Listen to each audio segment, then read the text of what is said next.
સાંતલપુરમાં પ્રચાર દરમિયાન રાધનપુરના પૂર્વ ધારાસભ્ય રઘુ દેસાઈએ કર્યું વિવાદાસ્પદ નિવેદન. જિલ્લા પંચાયતના ભાજપના મહિલા ઉમેદવાર રૈયાબેનના પતિ અને મહાકાલી મંદિરે વર્ષોથી બુવાજી તરીકે ગાદી સંભાળતા વાજા આહિર પર નિવેદન આપતા રઘુ દેસાઈએ કહ્યું, ભુવા ભોપાથી ચૂંટણી નહીં જીતાય.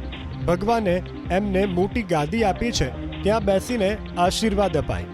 એટલું જ નહીં, રઘુ દેસાઈએ તો ત્યાં સુધી કહી દીધું કે જો એમને ચૂંટણી લડવી હોય તો મને ભૂવો બનાવીને ત્યાં બેસાડી દો. કોઈ દર ભુવા ભોપાથી ચૂંટણીઓ જીતાય નહીં. એમને તો ભગવાને બહુ બધી ગાદી આપી. એમને તો ગાદીએ બેઠા બેઠા આશીર્વાદ આપવાના હોય.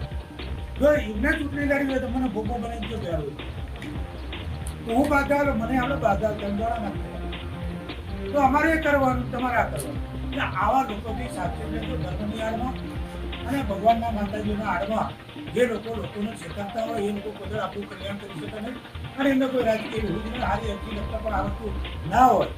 કુલદીપજીને તમે કીધું તેને ગામની પીડાની વાત કરી, ભોપાલ છે કે ગામની પીડાની વાત કરી.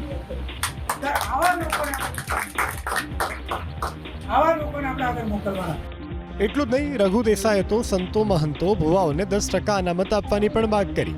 રઘુ દેસાઈએ કહ્યું કે 10% અનામત આપીને સંતો મહંતો ભુવાને ચૂંટણી લડાવવી જોઈએ, જેથી કોંગ્રેસ પણ તેમને ટિકિટ આપે. અનામત આપવા માટે કોંગ્રેસ પક્ષ તેમને ટેકો આપશે. સાથે જ ભાજપ પર આરોપ લગાવ્યો કે ભાજપને મત મળે તેમ નથી, એટલે સંતો મહંતો ભુવાઓનો દુરુપયોગ કરી રહી છે. તો 10% અનામત સંતો મહંતોને ભુવાશ્રીનો પણ આપવું જોઈએ. 10% અનામત આપીને એમને ચૂંટણી લડાવવી જોઈએ, જેથી કોંગ્રેસ પણ સંતો મહંતોને મત ટિકિટો આપે અને ભાજપ પણ આપે. અને એ બધા સેવા જ કરે છે સમાજની. અમારે કોઈ ભુવાને સ્પેશિયલ કહેવા માટેની મારી વાત નથી.